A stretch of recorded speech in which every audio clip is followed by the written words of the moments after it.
इस विश्लेषण में स्वागत है। चलिए इलेक्ट्रिक चार्जेस और फील्ड्स के इस पूरे मजे को एकदम स्टार्ट से समझते हैं। आज का मकसद बिल्कुल क्लियर है। इन कोर फिजिक्स कॉन्सेप्ट्स को अगले कुछ ही मिनट्स में पूरी तरह से मास्टर करना है। तो बिना किसी देरी के सीधे मुद्दे पर आते हैं।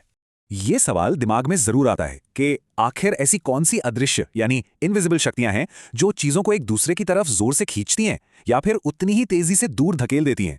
सुनने में बिल्कुल किसी साईफाई मूवी जैसा लगता है ना, लेकिन अगर माइक्रोस्कोपिक लेवल पर जाकर देखा जाए तो इस पूरे जादू का राज सिर्फ एक ही जगह छुपा है, और वो है इलेक्ट्रॉन्स का बिहेव करने का तरीका। इस पूरे सफर को हमने 5 हिस्सों में बांटा है। पहला the secret of electric charges, फिर कूलम्स लॉ एंड फील्ड्स, उसके बाद तीसरे नंबर पर डायनामिक्स ऑफ इलेक्ट्रिक डाइपोल्स, चौथा इलेक्ट्रिक फ्लक्स एंड गॉस, और आखिर में सबसे काम की चीज, एक फाइनल एग्जाम चीट शीट।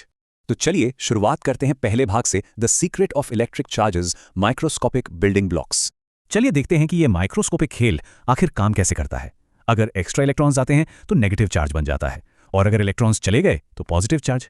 एक बात यहां बिल्कुल तय है, चार्ज स्ट्रिक्टली कंजर्व्ड रहता है और इस पर किसी भी स्पीड का कोई असर नहीं होता। और हां, सबसे जरूरी टर्म यहां है क्वांटाइज्ड। इसका सीधा सा मतलब है कि चार्जेस सिर्फ और सिर्फ पूरे इलेक्ट्रॉन चंक्स में ही मूव करते हैं। आधा या पौना इलेक्ट्रॉन जैसी कोई चीज नहीं होती, एकदम सॉलिड चंक्स। अब सवाल उठता है कि इन चार्जेस को आखिर मूव करने पर मजबूर कैसे किया जाए। यहां 2 तरीके हैं, कंडक्शन और इंडक्शन। कंडक्शन का रूल सिंपल है, डायरेक्ट फिजिकल कांटेक्ट होना जरूरी है, लेकिन इंडक्शन ये तो एकदम जादू की तरह है। बिना छुए बिल्कुल दूर से ही चार्जेस को ढकेलने का काम करता है। लिटरली एक जगह से बैठे बैठे दूसरी जगह पुश करना, है ना हैरान करने वाला। आगे बढ़ते हैं दूसरे भाग की तरफ, Coulomb's law and fields, mapping invisible forces. तो जब फिजिक्स को इन इनविजिबल खिंचाव और दबाव की ठीक ठीक ताकत नापनी होती है तो वो क्या करता है? यहां एंट्री होती है कूलम्स लॉ की। ये वो मैथमेटिकल फॉर्मूला है जो इन चार्जेस के बीच के एग्जैक्ट पुश और पुल को कैलकुलेट करता है। किसी भी चार्ज का असर कहां तक है, ये मापने का सबसे अल्टीमेट टूल यही है।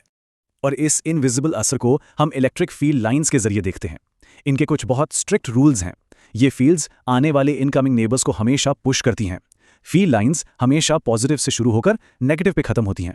और इस पूरे कॉन्सेप्ट का सबसे बड़ा रूल, ये लाइंस नेवर क्रॉस। जी हां, ये कभी एक दूसरे को नहीं काटती। क्यों? क्योंकि एक सिंगल स्पॉट पर कभी भी 2 डायरेक्शंस हो ही नहीं सकती, इम्पॉसिबल।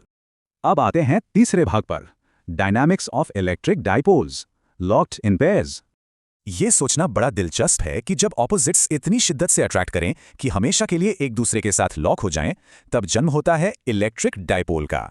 एक ऑपोजिट चार्जेस का जोड़ा जो परमानेंटली जुड़ गया है। इसमें एक डाइपोल मोमेंट वेक्टर होता है जो हमेशा बिना किसी एक्सेप्शन के नेगेटिव से पॉजिटिव की तरफ फॉर्मली पॉइंट करता है। अब एक जबरदस्त चीट कोड देखते हैं, लंबे और बोरिंग कैलकुलेशंस को कंप्लीटली बाईपास करने का एकदम सटीक तरीका। ट्रिक यह है कि एक्सियल फील्ड हमेशा एग्जैक्टली ट्वाइस पावरफुल होता है इक्वेटोरियल फील्ड के मुकाबले, ठीक 2 गुना। इस एक ट्रिक से एग्जाम्स में सीधे तौर पर लंबा टाइम बचेगा। ये डाइपोल जब आगे बढ़ता है तो बिहेव कैसे करता है? अगर फील्ड यूनिफॉर्म है तो डाइपोल वहां बस गोल गोल घूमता है, यानी सिर्फ स्पिन करता है। लेकिन अगर फील्ड नॉन यूनिफॉर्म हो तब कहानी में थोड़ा ट्विस्ट आता है। डाइपोल स्पिन तो करता ही है, पर साथ ही आगे भी बढ़ने लगता है। और हां, टॉर्क फॉर्मूला यह साबित करता है कि इस डाइपोल को सबसे ज्यादा रोटेशनल हिट एग्जैक्ट 90 डिग्रीज पर ही मिलता है। चलिए अब देखते हैं चौथा भाग, electric flux and Gauss, scaling up to massive objects. छोटे चार्जेस से आगे बढ़कर जब इनफाइनाइट वायर जैसे मैसिव ऑब्जेक्ट्स की बात आती है तो एक रूल हमेशा याद रखना पड़ता है, इलेक्ट्रिक फ्लक्स रूल। इसका सबसे क्रिटिकल पॉइंट यह है कि एंगल को हमेशा परपेंडिकुलर एरिया वेक्टर के खिलाफ ही मेजर करना होता है। इस सिंगल ज्योमेट्रिक रूल को भूलने पर कैलकुलेशन पूरी तरह गलत हो सकती है, इसलिए इसे ध्यान में रखना एब्सोल्युटली क्रूशियल है। और यहीं से रास्ता खुलता है गॉसेस लॉ का।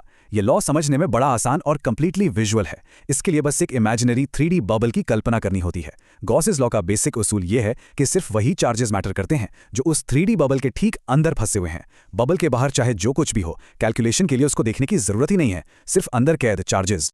और अब वक्त है इस विश्लेषण के आखिरी और सबसे खास हिस्से का, भाग 5, final exam cheat sheet, bypassing massive derivations.